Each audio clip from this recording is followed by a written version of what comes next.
Chavos, ¿cómo están? Soy Jorge Lozano, aquí estamos en Crossover desde la Horror Fest y al lado de mí alguien que no necesita presentación, el maestro de las pesadillas, Mr. Robert Englund. How are you? Hola. Thank you for being here. Oh, my pleasure. Okay. Nada. Vamos a hacerle unas pequeñas preguntas al señor Robert. First of all, Robert, what is your opinion about the new technology over traditional makeup in the movies? You know, about the remake of 2010 Nightmare on Elm Street versus the original Freddy. Well, I recently finished a film called The Fear Clinic, which will come out in February. Okay. And I worked with a terrific makeup effects guy named Robert Hall, who's done everything from Buffy the Vampire Killer all the way to Teen Wolf. Oh. And some great slasher franchise films called Chrome Skull. And Robert has been using a combination of practical effects combined with digital. Okay. So sometimes he will design the physical, practical effect and leave a space empty where he will insert for a few frames a digital effect. Okay. For instance, por ejemplo, a spider coming out of a cheek, something like that would be digital. He's using a combination of traditional. Yes, and I think that's okay. I think there's a time and a place for both. I think perhaps with the new Nightmare film, the makeup was almost too real.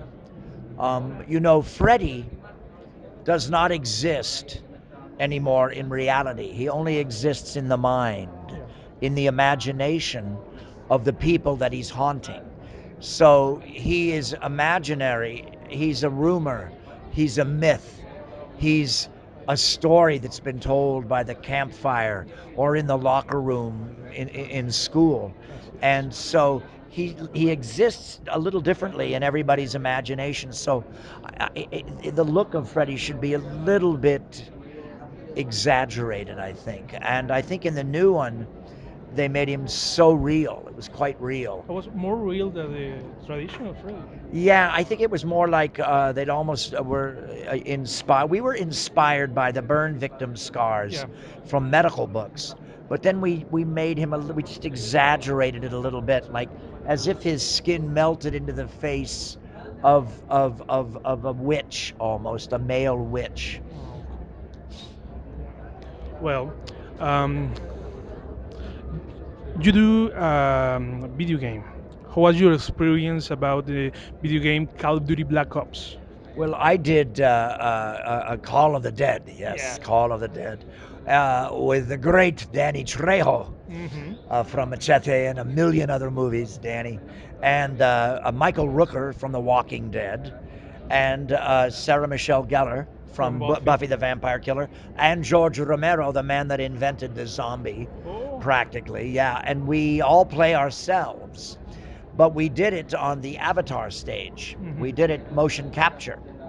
You do the motion capture Yeah, of we the, did it of the motion character. capture. So we were all wearing black turtlenecks and skin tight tights, and we had the little white balls all over us, so that they capture 360 degrees and 3 dimensions of our own physical performances.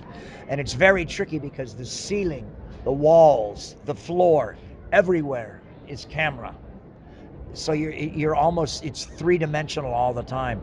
Well, it was kind of funny when Danny Trejo, Freddy Krueger, Michael Rooker from The Walking Dead, George Romero, and lovely Buffy the Vampire Killer, when we were all sitting around at lunch dressed with all the little white balls on us, we looked pretty silly. We have a little bit of a beer belly, now. So it was kind of funny. Although Sarah Michelle Gellar looked pretty hot. She just had a baby, and she still looked beautiful. Well, the last question. Besides from Freddy Krueger, you are well known for the Freddy Krueger character, but besides from him, what other characters in your filmography defines you? Well, I did a very great film back in the 70s called Stay Hungry with Jeff Bridges, Sally Field, Arnold Schwarzenegger, Scatman Crothers from The Shining, Joanna Cassidy from Blade Runner, and that was a great experience for me. I also starred with the great Henry Fonda and Susan Sarandon back in the 70s in a film called Last of the Cowboys. Many, many, many, many movies back then. For my fans, my horror fans, I encourage them to see Behind the Mask, Behind the mask. The Rise of Leslie Vernon. This is a great film I did a couple of years ago. Wonderful, wonderful, deconstructed meta horror. And now I have a new movie out called The Last Showing, which is out right now on Netflix and on demand. And it's terrific. It's a thriller. The Last Showing. And what that means is like the last screening at a movie theater, the last showing, the midnight movie.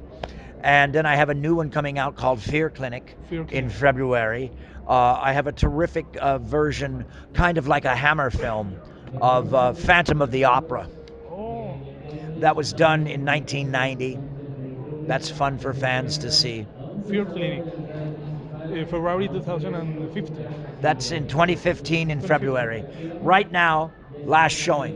You can download it on Netflix or download it on demand, and it comes out on DVD at the end of this month for Halloween. Ya saben, si quieren ver algo de señor Robert Englund, Last Showing en Netflix y próximamente en febrero, Fear Clinic. That's all de parte de nosotros. Aquí nos despedimos. Muchísimas gracias por su tiempo. Thank you very much for your Thank time, you. Robert. All right.